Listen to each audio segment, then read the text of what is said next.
Magandang hapon, Pilipinas. Ito po si Coach Jojo Villa ng Fellowship of Christian Athletes. Maganda ang panahon, Coach Janet. Kung maganda ang panahon, kasama ko rin yung pinakamagandang babae sa aking buhay.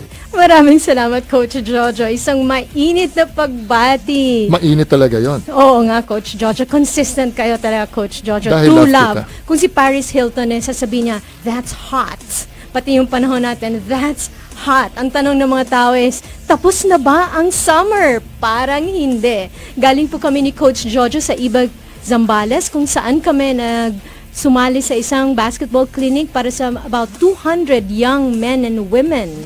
Sa Hoop Heaven. Itong Hoop Heaven ito, it is under Global Surge Ministries. Isipin mo dun sa camp, there are 900 plus campers, pa rin 200 doon, sumali sa ating basketball clinic. At hindi lang, 900 yon, and there are around 100 batches or 90 to 100 batches.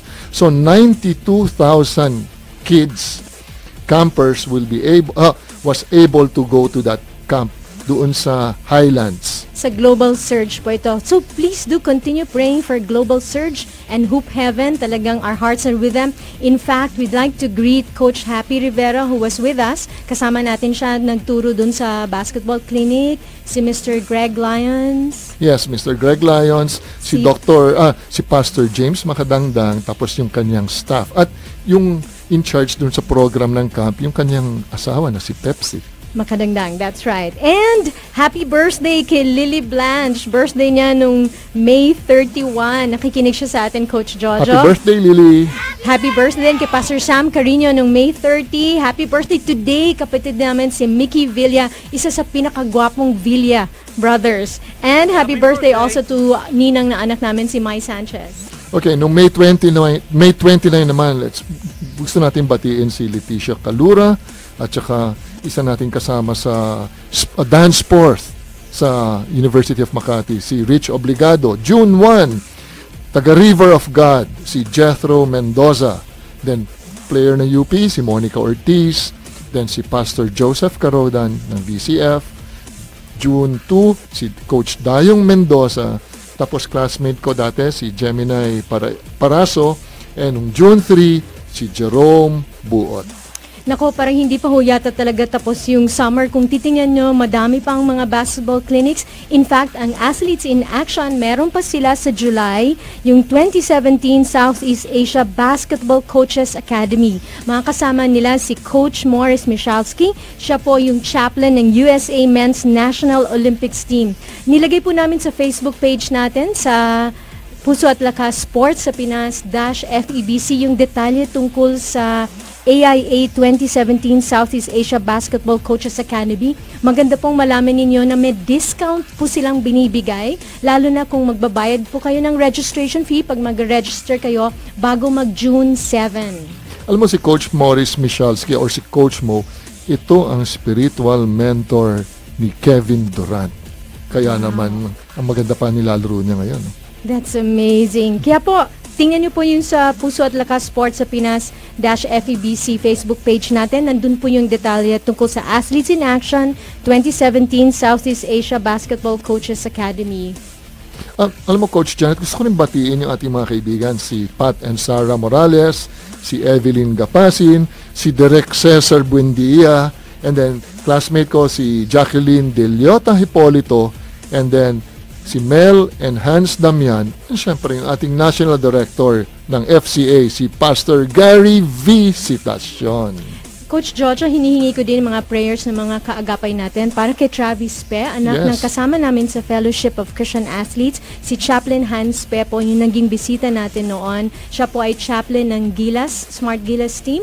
And I know he mentors also some of our professional elite sa Talk and Text, Star, Hot Shots, and then even dito sa Ginebra Kings. That's why we speak healing dun kay Travis Pe, and we speak also grace and peace para kay Dang Pe and kay Chaplain Hans Pe.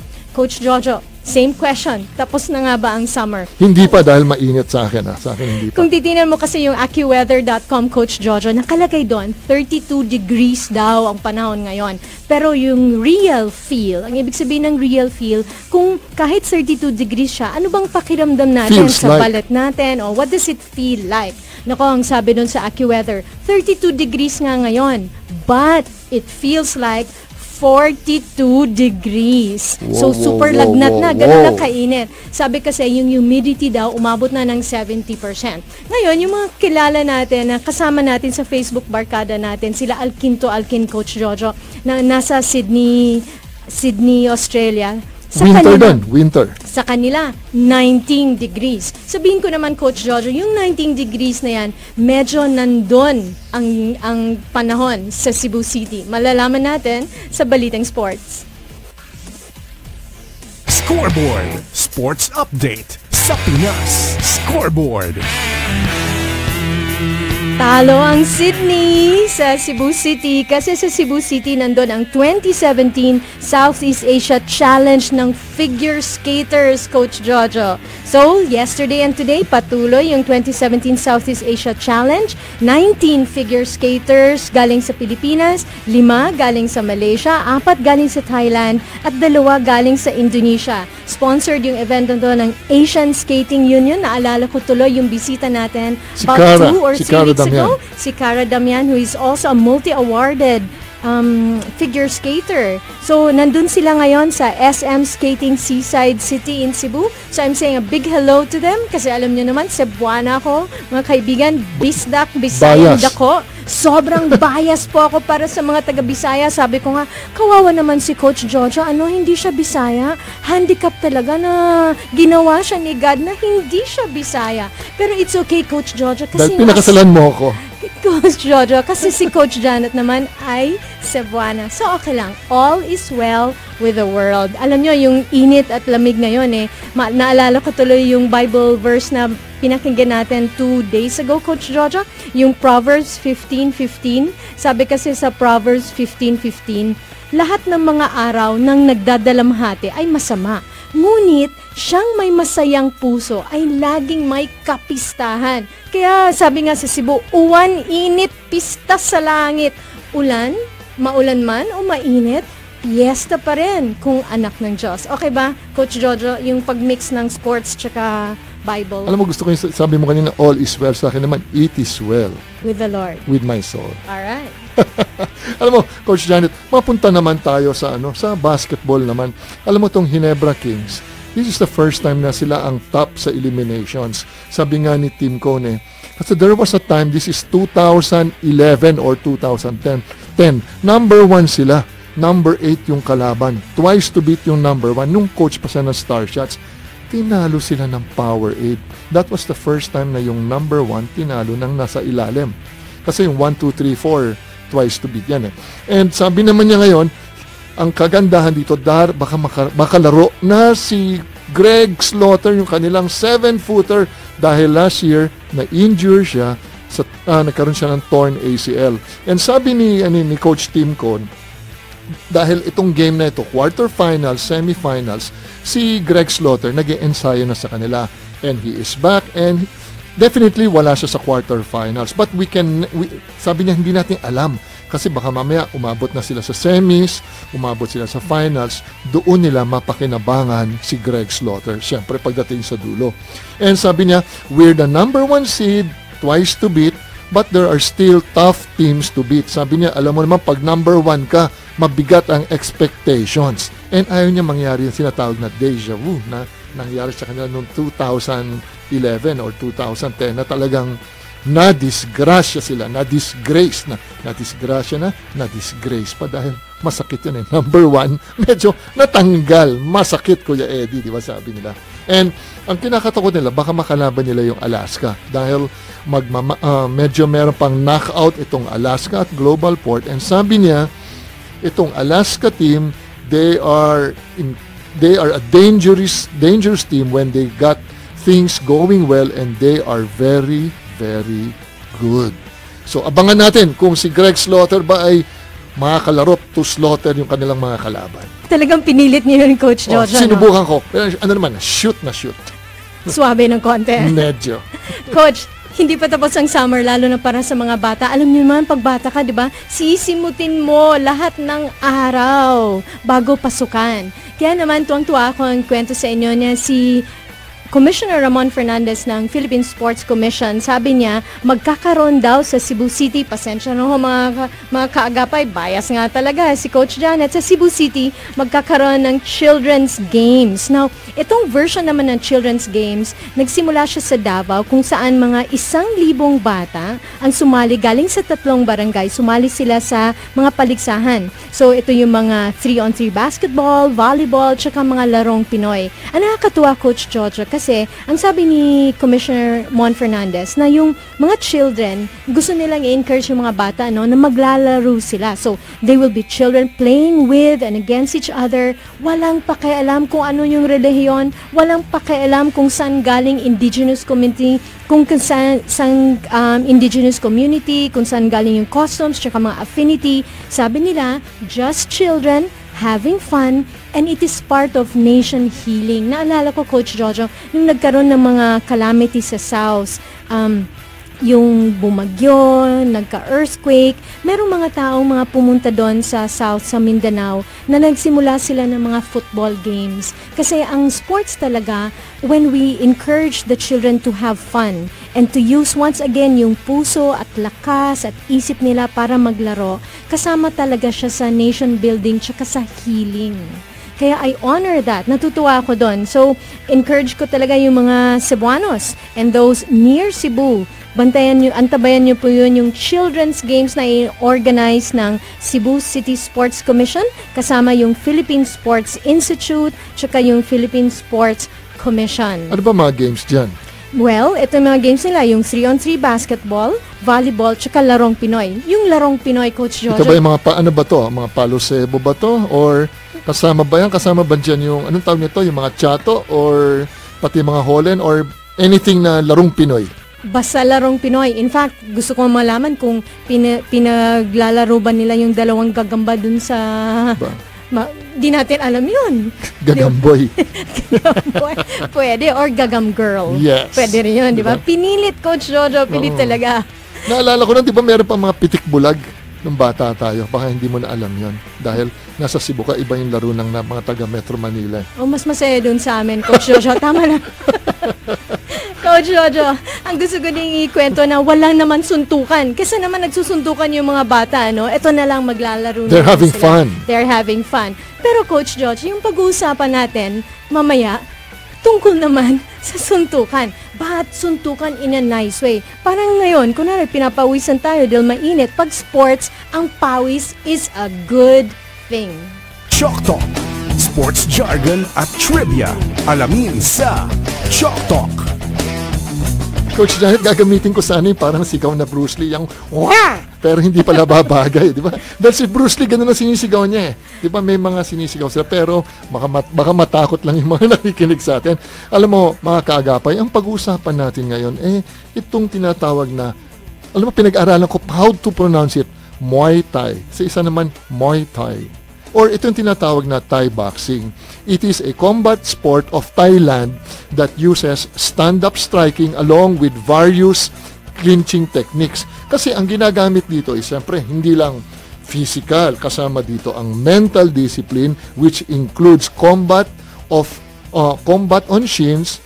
Especially ang ginagamit nila yung tinatawag na the art of 8 limbs or yung tinatawag na the science of 8 limbs. Kaya bagay yung gagamboy. Kasi tama. dapat walong... Ilan ba yun? 8 ba yun? Magaling siya sa Thai boxing, yung gagamba. Kung kasali. Pero, alam mo, Coach Janet, dito, allowed dito is the use of fist, elbows, knees, and shins. Kaya nga sabi nila, magandang physical preparation to that makes a full contact fighter very efficient. So, ano yung mga kasali? Fist, elbows, knees, and shins. Gawin ko sana yung head, shoulders, knees and toes. Knees and toes. Hindi yon. Ang kasama dito ay ulit yung fist na for punching, tapos yung elbow na paniko, Tapos yung knees, yung mga knee strikes, kasama dito yung shins. Kaya nga, 8 points of contact as opposed sa iba na, syempre pag boxing 2 lang, 2 points dahil 2 lang naman ang kamay mo.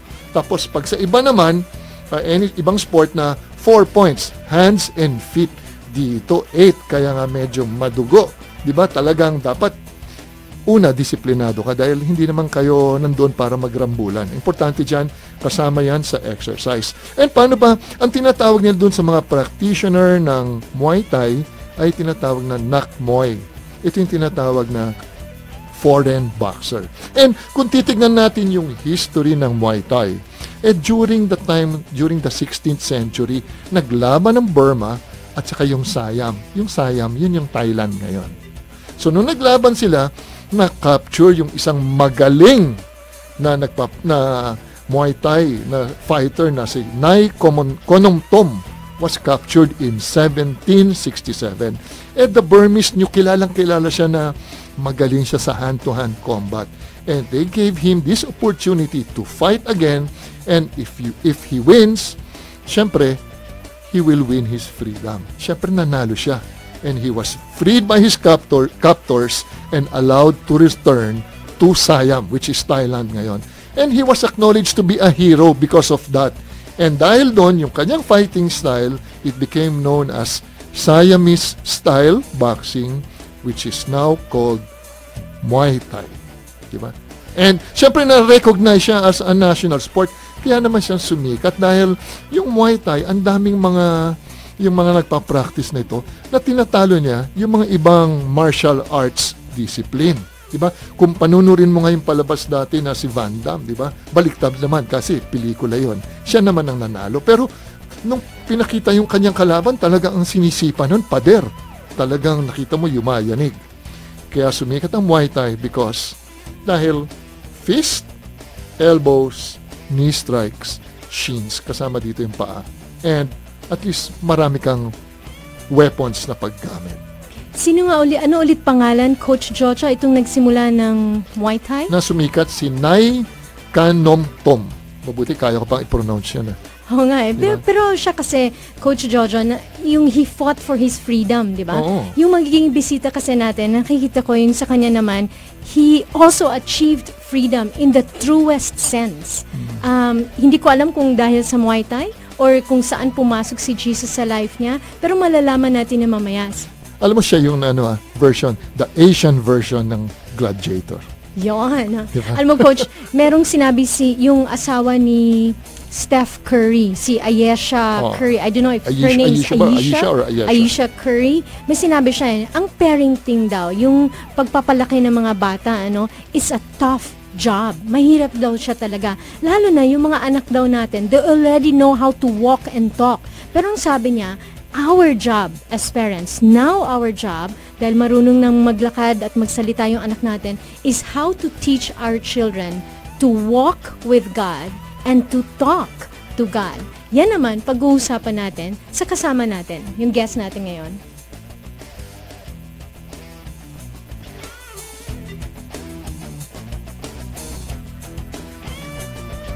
Time out muna kapatid! Magbabalik ang Puso at Lakas Sports sa Pinas.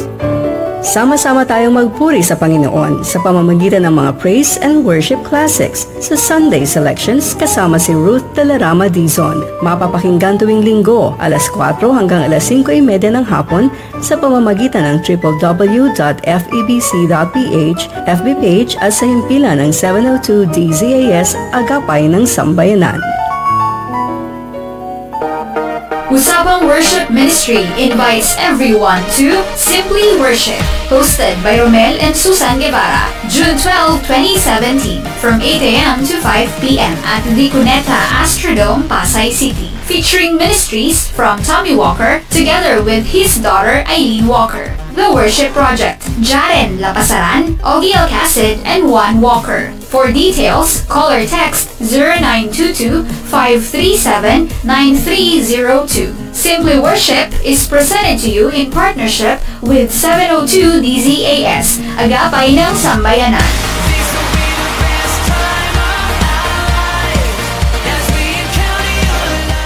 Hoy, andito ka na naman. Umalis ka nga. Alis! Sir, titinda lang naman ho. Pinayagan din naman ho ako ng guard ng subdivision basta hindi naman ako papasok sa loob. Dito lang naman ho ako sa labas. Wala akong pakialam. Nakakasira ka ng araw eh. Sir, wag naman ho yung mga paninda ko. Kabuhayan ko po yan eh, sir. Mabuti nga yan. Kung wala ka ng paninda, hindi ka na babalik dito.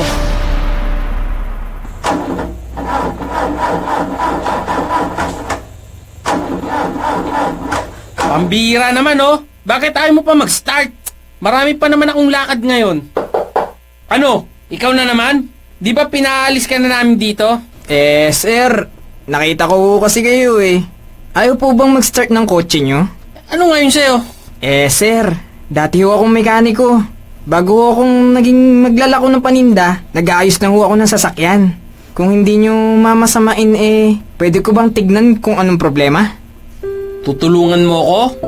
Kahit na kahapon lang sinira ko yung mga paninda mo? Sir, pananaw ko po kasi sa buhay na maging mabuti sa lahat ng pagkakataon.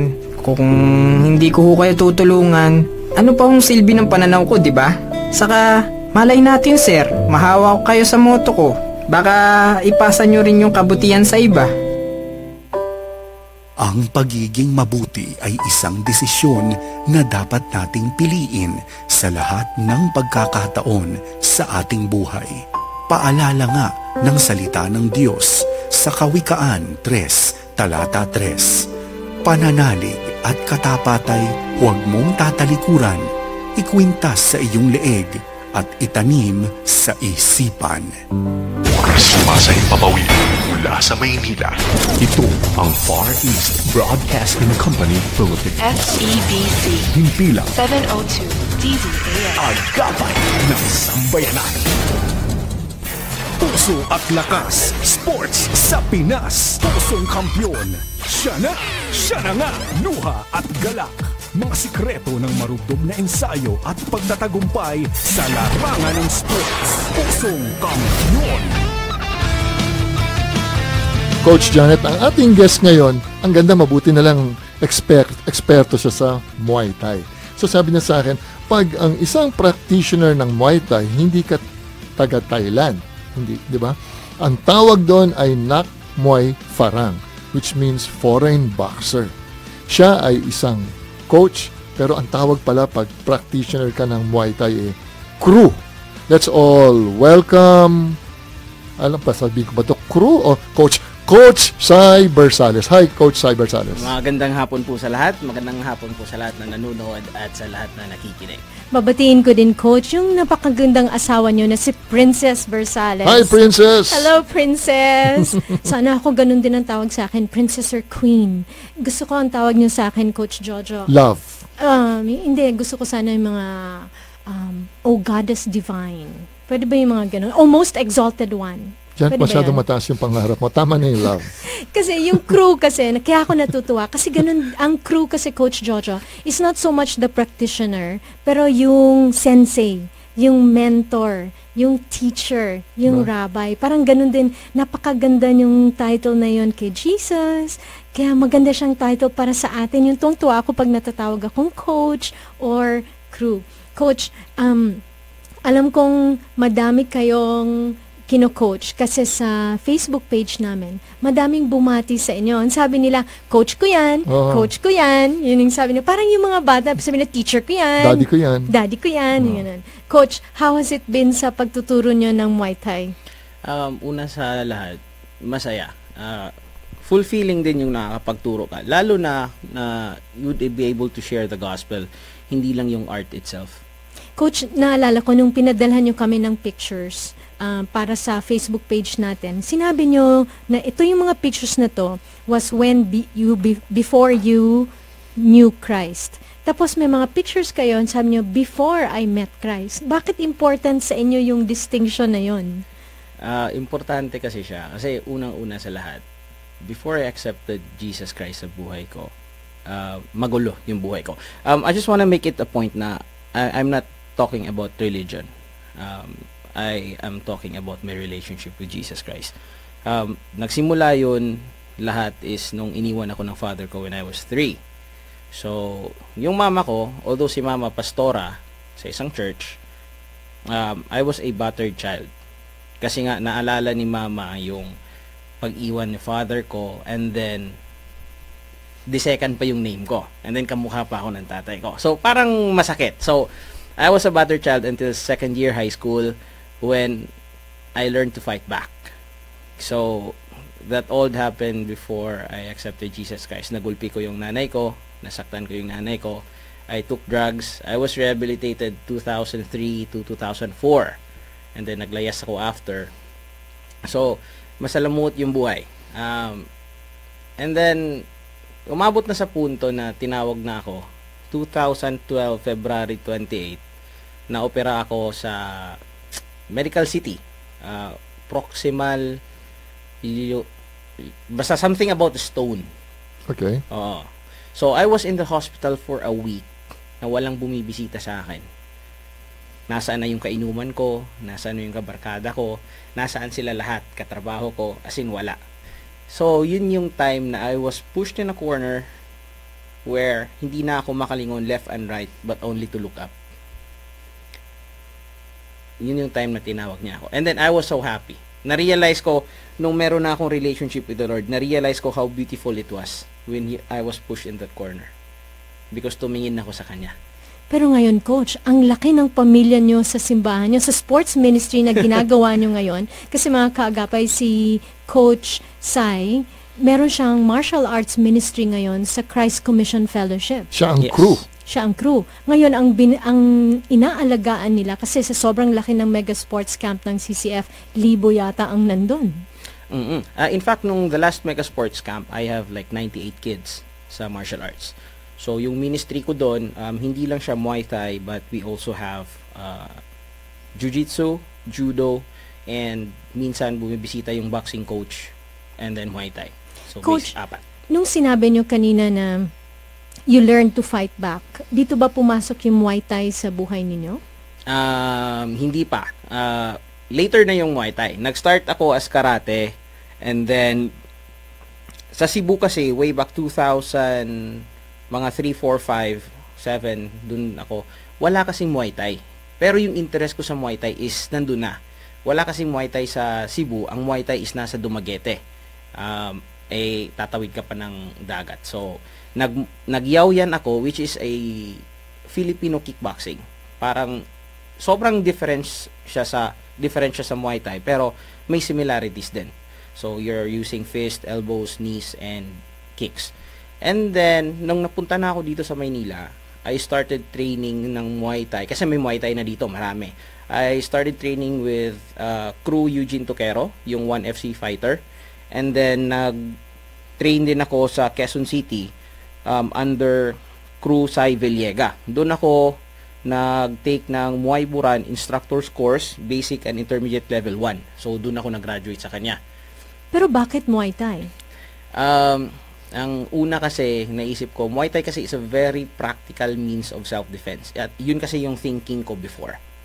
Ngayon, Self-defense? Self-defense. Okay. Yun. Yun yung thinking ko before. So, sobrang practical siya.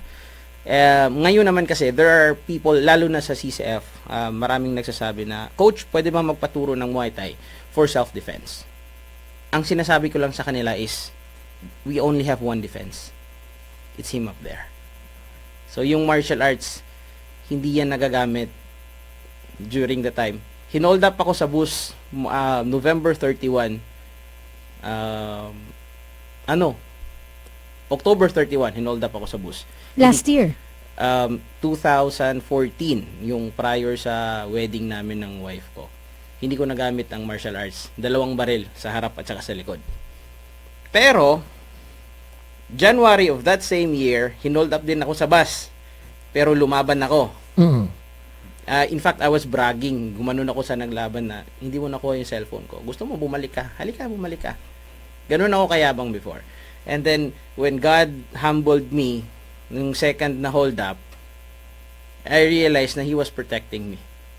Kasi kung lumaban, kasi when I was looking at the gunman kasi at that time, sabi ko, just one more step. I can grab the gun. I'm going to kill you in front of these people. Talagang yun yung iniisip ko. In fact, I was laughing nung natutukan ako ng baril. Kasi sabi ko, kaya ko eh. And then, sabi ko nga, sige, lumapit ka pa. Nakangiti ako. And then, sinapak ko ng baril sa ulo. So, yun. Tumawag si wife. Actually, nag-usap kami ni wife at that time. Naka-headset ako. Hanggat sa wala nang sumasagot. So, hindi na ako nakatext sa kanya kasi pauwi na ako. Hindi pa kami kasal nun eh. So, pagdating ko sa boarding house, I knelt down and then I praised God. Because He was protecting me. Kasi kung lumaban ako nun, not knowing na may baril sa likod, nasa na ako ngayon. So kahit anong certification niyo, Coach, kahit anong martial arts pang alam natin, only one being truly directs our paths. Exactly. Siya lang talaga ang nagko-control lahat. Siya lang ang sovereign. Siya lang din ang nagpo-protect. Ngayon, naglalakad ako sa gabi without fear. Yan yung security na nakukuha ko ngayon. I don't mind using my phone. Naglalakad ako kahit gabi. Because I know He's up there. Para ka palang si King David, di ba? Sa Psalm 23 na, even though I walk through the valley of shadow of death, I will fear no one. Yes. So Because parang you even are- if I no. walk through Yeah. the valley of the shadow of Kalentong or JP Rizal na habang madilim, the Lord is with me. Bibigyan ka naman yan ng knowledge. Wag ka naman maglakad kung medyo delikado na. Yes. Di ba?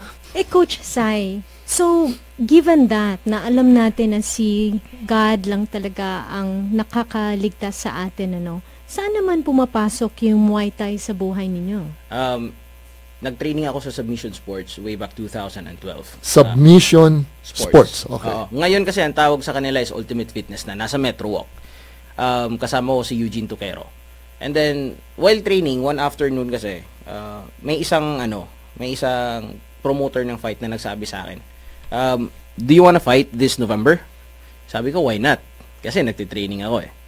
And then siguro God doesn't want me to fight professionally kasi na-injured yung shoulder ko, left elbow at saka both knees sa wrestling. So kasama kasi sa MMA kasi one aspect lang yung Muay Thai. So boxing, Muay Thai, wrestling, jiu-jitsu, grappling. So buo 'yun. So pero ngayon until now nag-train pa rin ako ng Muay Thai. Pumupunta pa rin ako sa Quezon City dun sa mother gym ko talaga under Cruz Valiega. And then 2014 kasi 2012 na injured ako, hindi ako nakapaglaro. So 2013 nag-stop ako ng martial arts. Come 2014 may Mega Sports Camp. First Mega Sports Camp ng CCF. Tapos nag-promise kasi ako sa wife ko na ayoko na mag-martial arts. Bakit? Kasi nga na-injured na ako. So gusto ko na magpahinga. So it's more of the ayaw mo ng martial arts dahil sa baka gusto mo na nasa competition mode ka lagi? Mainit yung ulo ko. That was then before I had a relationship with Jesus Christ. Sobrang mainitin yung ulo ko. In fact, nagpa-check up ako sa psychiatrist ng CCF, Quezon City. And then it turned out na it has to do with my family. So we prayed. Walang gamot. We just prayed. And then during that same day then na nagpa-check up ako, I asked for forgiveness. Tumawag ako sa mother ko. Kasi hindi kami magkakasunod na mother ko kasi nga battered child ako. And then the first thing, when I surrendered my life to Jesus Christ, the first thing God took away from me is the desire to hold gun, and yung restoration ng family ko, binalik niya. On that day itself. Sabi ko pa nga hindi ko maisip na magbago pa ako. Pero on that same day when I accepted with Jesus Christ, tinanggal niya yung desire ko to hold gun. I had this desire, martial arts at guns, since 9 years old ako because they took my grandfather away from me. Nung pinatay yung lolo ko sa amin, I promised myself I have to do vengeance. Like I'm gonna take care of like the entire family for someone who killed my grandfather. Ang pumatay sa lolo ko is pinsan ni mama. And through politics. Kasi politics kasi si lolo before. So, nag-graduate ako, nag-martial arts ako, motivated by anger and vengeance and hatred. Those are the three things that I allowed myself to feel. Kaya nga wala akong relationship with the Lord kasi wala akong relasyon, wala akong love, wala lahat. I was totally focused to do that.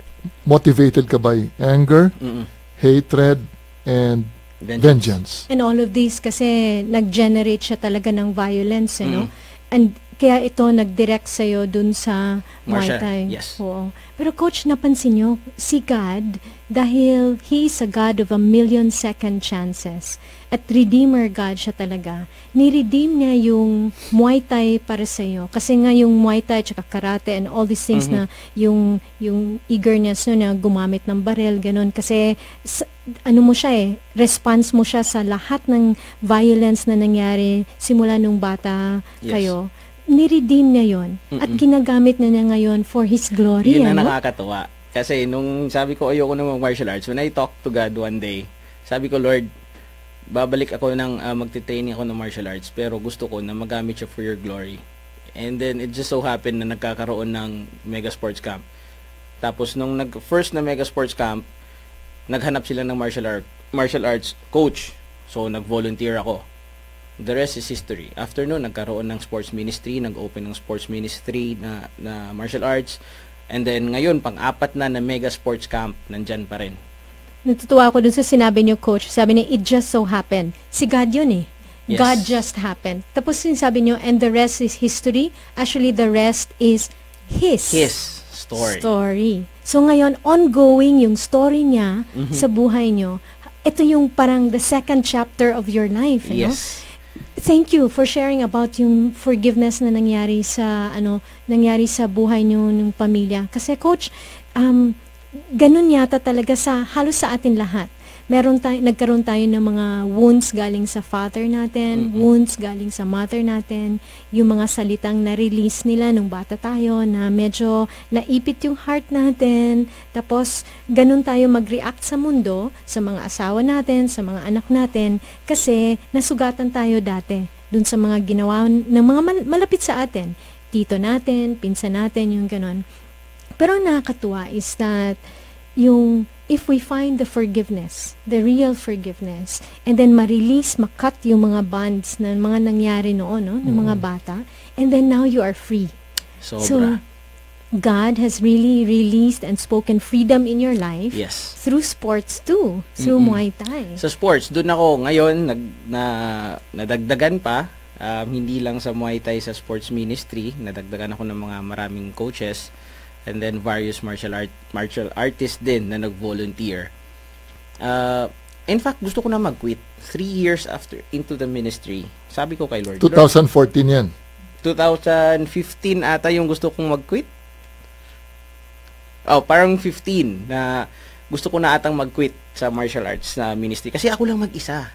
Nung nag-start 2014, 15, 16 pala yun. Ako lang mag-isa talaga. So, ako lang pumupunta. Naglalakad ako sa gilid sa Tiendesita. Sabi ko, Lord, pagod na ako. Ako lang mag-isa dito sa martial arts ministry. And then there are a lot of people na kailangan mong turuan. Pero God was so faithful. Dininig niya yung prayers ko. Ang sabi lang ni Lord at that time when I was talking to Him, who are you serving? Are you serving the people or are you serving me? So sabi ko, Lord, sige Lord, bigyan mo ako ng kasama. Kasi may trabaho pa ako. I work at night kasi dati. So, Friday morning, Friday ng gabi, pasok ako, out ako ng Saturday morning. Hindi ako makakatulog kasi Saturday ng afternoon, kailangan may ministry sa CCF. So, I was doing that for quite some times. And then, ngayon, meron na akong co-head. God was able to provide someone na pareho din sa akin yung passion to teach martial arts through sports.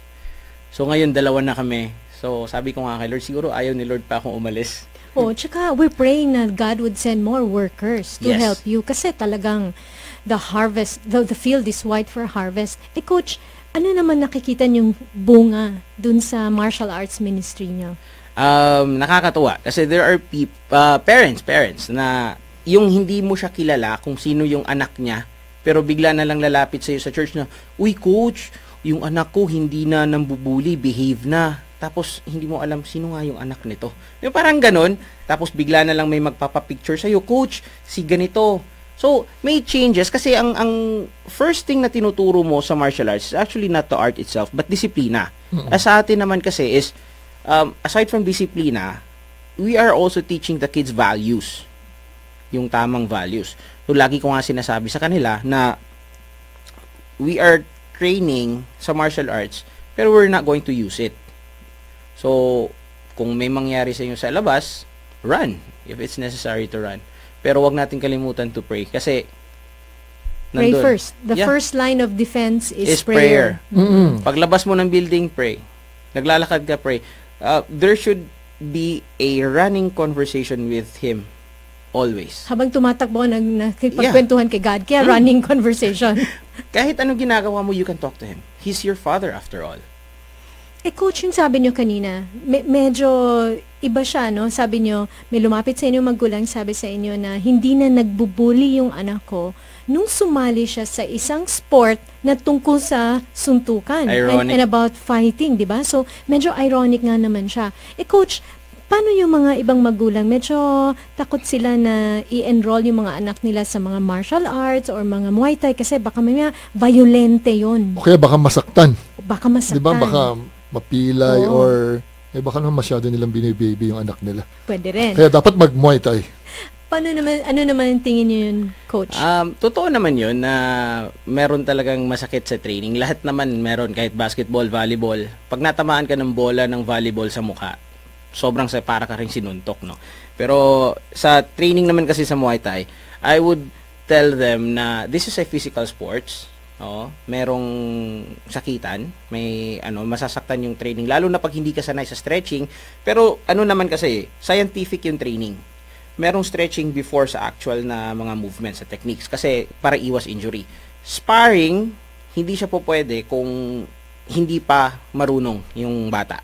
So ang nagsasparring lang is yung mga advanced students. May mga gear to.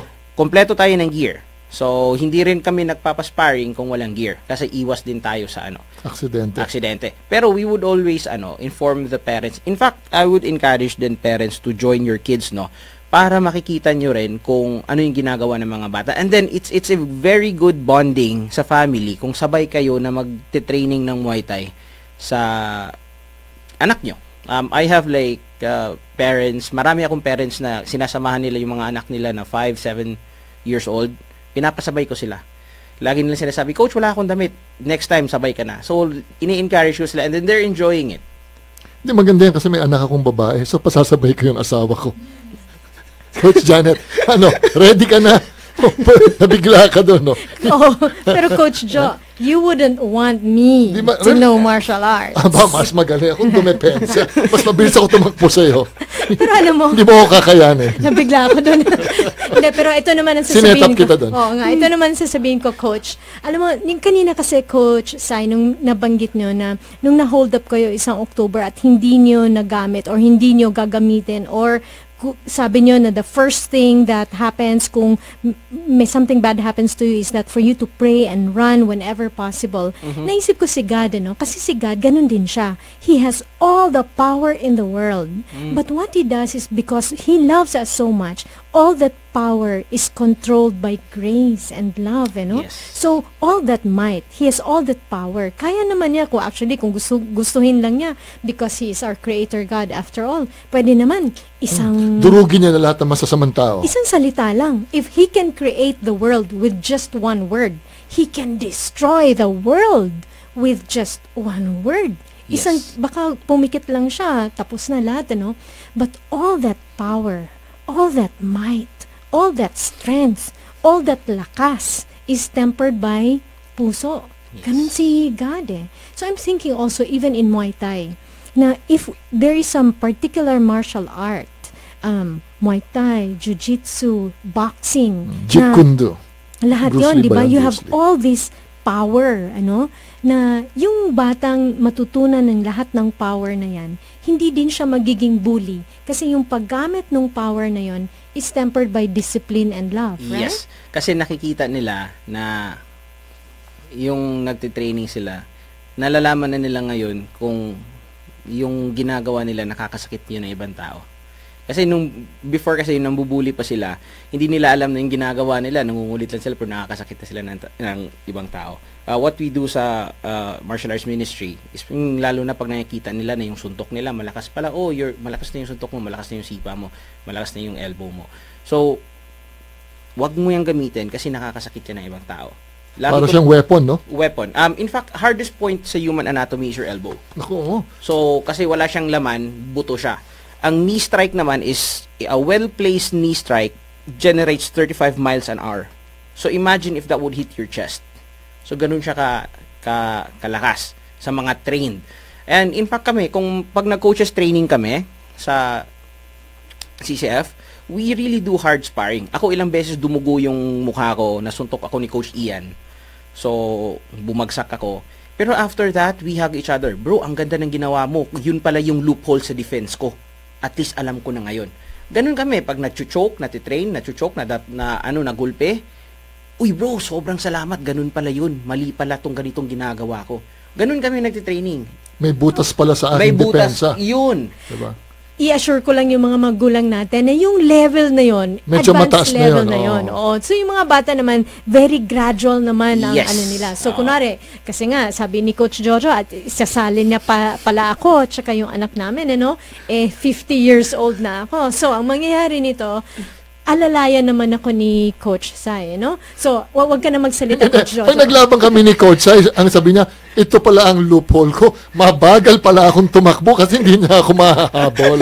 Coach Sai, ako kasi ang loophole ni Coach Jojo. So, ito ang mangyayari ngayon.